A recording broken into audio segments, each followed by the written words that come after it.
شیریں یادیں میٹھی کامیابی۔ Melbourne Bible institute.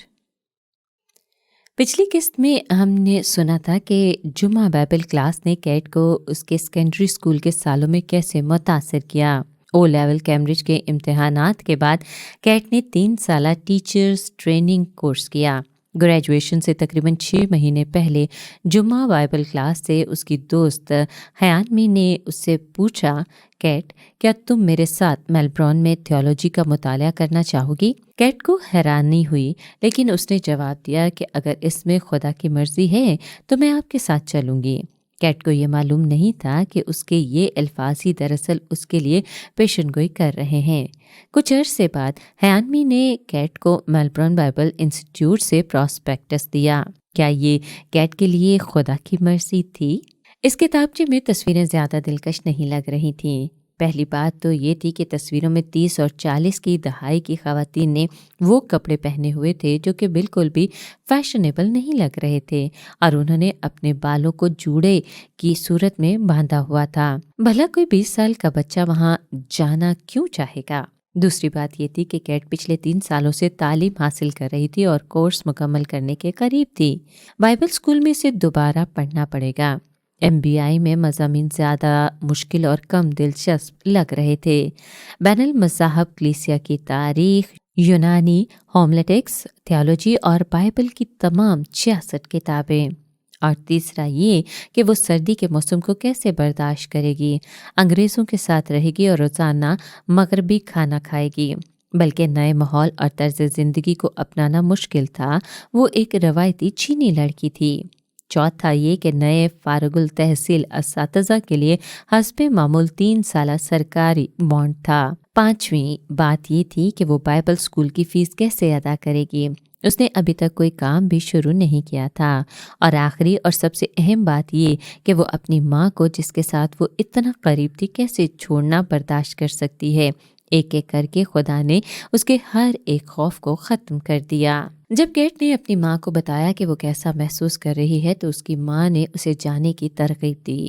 کیونکہ کیٹ ایک مکمل سرکاری اسکول میں نہیں پڑھاتی تھی، بلکہ وہ ایک سرکاری امداد یافتہ اسکول میں پڑھاتی تھی، اس لیے اسے کسی بانڈ پر دستخط کرنے کی ضرورت نہیں تھی، تو وہ جا کر مطالعہ کرنے کے لیے آزاد تھی۔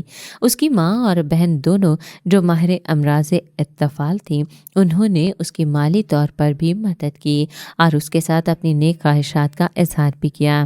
تب اسے احساس ہوا کہ خدا نے نہ صرف اس کی رہنمائی کی، بلکہ اس نے اسے بائبل اسکول جانے کے لیے رقم بھی فراہم کی۔ اس کے دیگر خدشات بھی رفتہ رفتہ کم ہوتے ہوتے ختم ہو گئے۔ ایک اتوار پاسٹر نے اپنے وعظ میں کہا کہ اگر خدا آپ سے کچھ کروانا چاہتا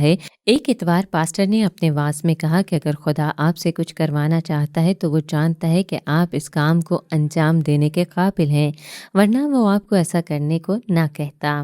اس کی ماں نے اسے اپنی جانب متوجہ کیا اور کہا، وہ تمہارے بارے میں بات کر رہا ہے۔ آخرکار جب اس نے خدا کے بلاوے کو قبول کر لیا تو اپنے دل میں سکون کا تجربہ کیا۔ چنانچہ فروری سن 1962 میں کیٹ نے سنگاپور چھوڑ دیا۔ وہ میلبورن جانے والے جہاز میں رو رہی تھی۔ کم و بیش 10 گھنٹوں بعد وہ میلبورن بائبل انسٹیٹیوٹ کے ہاسٹل پہنچی۔ اندھیرا اور سردی تھی اور دوسری لڑکیاں گہری نیند سو رہی تھیں۔ اسے اس انجانے ماحول میں اس کا کمرہ دکھایا گیا۔ اگلے دن اس کا تعارف لیڈی سپرنٹینڈنٹ سے کروایا گیا اور معلوم ہوا کہ MBI کے تمام طلباء کو ایک سخت روٹین پر عمل کرنا ہوگا، یعنی 5:45 صبح جاگنے کا وقت، 6 بجے صبح خاموش رہنے کا وقت، 6:30 بجے صبح بنیادی فرائض، یعنی طلباء کو ٹیموں میں تقسیم کیا گیا۔ ہر ٹیم نے باری باری تمام معمول کے کاموں کو انجام دیا۔ انہوں نے آلو اور گاجروں کو چھیل کر کاٹ لیا، بھاری برتنوں کو دھویا، باغبانی کی، کپڑے دھوئے اور باتھ روم اور دیگر جگہوں کی صفائی کی۔ صبح 8 بجے انہوں نے کیسوک ہمس بک سے 2 یا 3 زبور گائے اور پھر طلباء مختلف کلاس رومز میں گئے۔ ان کا ہر لیکچرر دعا کرتا اور کلاسز شروع ہو جاتی۔ پیر کے دن انہوں نے مشنریوں کے تجربات کو سنا۔ ان سب نے خدا کی خاطر اپنی زندگیوں میں اچھی تنخواہ والی نوکریاں، اعلیٰ سماجی حیثیت، مالی اور جسمانی تحفظ چھوڑ دیا تھا۔ انہوں نے اپنی آرامدہ زندگی کو چھوڑا اور اجنبی ممالک میں یسوع کے گواہ بن گئے۔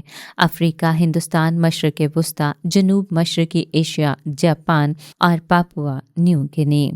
اس کے اگلے اتوار کو طلبہ کھلی فضا میں انجیلی بشارت کے لیے ساحلوں یا پارکوں میں جاتے تھے۔ وہاں انہوں نے گیت گائے، گواہی دی اور خدا کے کلام کی منادی کی نیز مسیحی کتابچے تقسیم کیے۔ یہ ایک مصروف شیڈول تھا اور جانا مشکل تھا، لیکن کیٹ نے عاجزی، تابعداری اور استقامت میں بہت سے قیمتی اسباق سیکھے اور پھر ایک اجتماعی پروگرام منعقد ہوا۔ ہفتہ وار گواہیوں کی شام کے دوران ہر طالبہ بتائے گی کہ وہ کیسے مسیحی بنی اور کیسے خدا نے اسے بائبل انسٹیٹیوٹ میں تعلیم حاصل کرنے کے لیے رہنمائی کی۔ جلد ہی کیٹ کی باری آ گئی۔ وہ تقریباً 60 آسٹریلوی باشندوں کے سامنے بولنے کے لیے کھڑی ہوئی۔ اس نے منہ کھولا اور چند الفاظ نکلے۔ اس کا دماغ خالی ہو گیا۔ وہ ہکلائی اور بول نہ پائی۔ اس نے اپنے سامعین کو دیکھا اور انہوں نے اس کی طرف دیکھا۔ وہ ہنستے ہوئے اپنی گھبراہٹ اور خوف کو چھپانے کی پوری کوشش کر رہی تھی۔ پھر اسے بیٹھنے کو کہا گیا۔ کیٹ نے بہت شرمندگی اور حوصلہ شکنی محسوس کی۔ وہ کیسے خداوند کی خدمت کرے گی جب وہ اس کی گواہی بھی نہیں دے سکتی تھی؟ پھر یسایہ اس کا 43واں باب اور اس کی پہلی 2 آیات کے ذریعے سے خدا نے اس سے کلام کیا۔ اور اب اے یعقوب، خداوند جس نے تجھ کو پیدا کیا اور جس نے اے اسرائیل تجھ کو بنایا یوں فرماتا ہے کہ خوف نہ کر، کیونکہ میں نے تیرا فدیہ دیا ہے، میں نے تیرا نام لے کر تجھے بلایا ہے، تو میرا ہے۔ جب تو سیلاب میں سے گزرے گا تو میں تیرے ساتھ ہوں گا، اور جب تو ندیوں کو عبور کرے گا تو وہ تجھے نہ ڈبوئیں گی۔ جب تو آگ پر چلے گا تو تجھے آنچ نہ لگے گی اور شعلہ تجھے نہ جلائے گا۔ اس طرح اسے یاد دلایا گیا کہ اس نے فرض شناسی سے اپنی ذمہ داریاں نبھائی ہیں اور خدا اس کے ساتھ جو ہے، جو اسے گرنے نہ دے گا۔ چند ماہ بعد میلبورن میں اوورسیز فیلوشپ نے ایک برفانی سفر کا اہتمام کیا اور اسے یونیورسٹی کے 100 طلباء کے سامنے اپنی گواہی دینے کے لیے مدعو کیا گیا۔ اس بار وہ زیادہ خوف اور کانپے بغیر بولی، کیونکہ اس نے یہ خدا کی طاقت سے کیا۔ جب اس نے وہاں اپنی گریجویشن مکمل کر لی تو وہ طالب علموں، لیکچررز اور پرنسپل سے بھرے ایک پورے ہال کے سامنے یہ بتانے کے قابل ہو گئی کہ خدا اسے ہانگ کانگ میں خدمت کرنے کے لیے کس طرح بلا رہا ہے۔ خدا نے اسے سکھایا تھا کہ جب بھی وہ اس کے لیے گواہی دے تو ڈرنا نہیں۔ تدریسی سرگرمیاں۔ تدریسی عمل کے پہلے سال میں ہفتے میں ایک بار MBI کے تمام طلباء اور طالبات کو مقامی سرکاری اسکولوں میں مذہبی تعلیم اور بائبل کلاس کے لیے جانا ہوتا تھا۔ کیٹ کو آسٹریلوی، یونانی اور اطالوی بچوں کی ایک کلاس کو پڑھانے کے لیے منتخب کیا گیا تھا۔ 6 سال کے بچے ایک چینی سنگاپور سے تعلق رکھنے والی استاد کے ملنے پر بہت خوش تھے۔ کیٹ کو انہیں پڑھانے میں بہت لطف آیا۔ وہ بہت پیارے اور معصوم تھے۔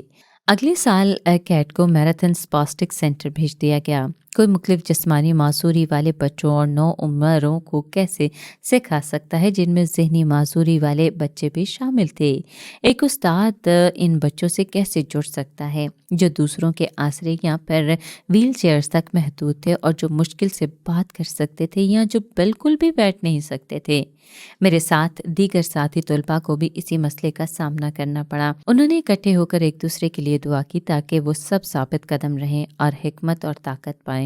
اس نے مدد اور طاقت کے خدا کے وعدوں پر یقین کیا اور وہ اس کے سامنے سچ ہوئے۔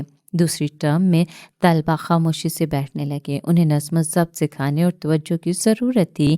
وہ اپنی اس کلاس میں بہت دلچسپی لے رہے تھے اور اپنی چیزیں سیکھ رہے تھے۔ آخری ٹرم کے آخری دن ایک لڑکا جس کو بولنے میں شدید رکاوٹ تھی، کلاس کی پچھلی نشستوں سے اٹھ کر آگے آ گیا۔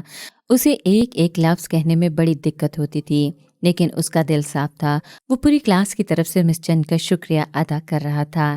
ایک لڑکی جو سال کے شروع میں بہت پریشان تھی، اس نے اسے بڑی خوشی سے اسکول کے باغ سے اکٹھے کیے ہوئے پھولوں کا گلدستہ پیش کیا۔ کیٹ ان کی سادگی سے بہت متاثر ہوئی۔ اس نے اپنی گواہی دیتے ہوئے بیان کیا کہ خداوند ہمیشہ اس کے ساتھ ہے، خواہ حالات مشکل اور ناممکن ہی کیوں نہ ہو۔